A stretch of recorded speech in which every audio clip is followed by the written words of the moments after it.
Americans love spending time in the kitchen.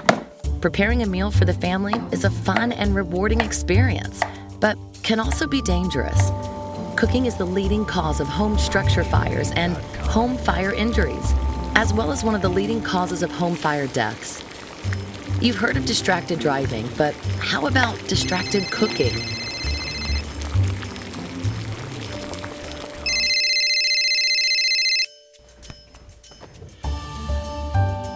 Hey girl, no, I'm not busy. I'm just cooking supper. You did not. You got us tickets? Oh my gosh, I'm so excited.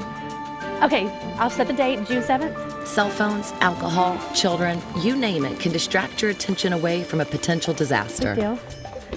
God, stop, I'm on the phone.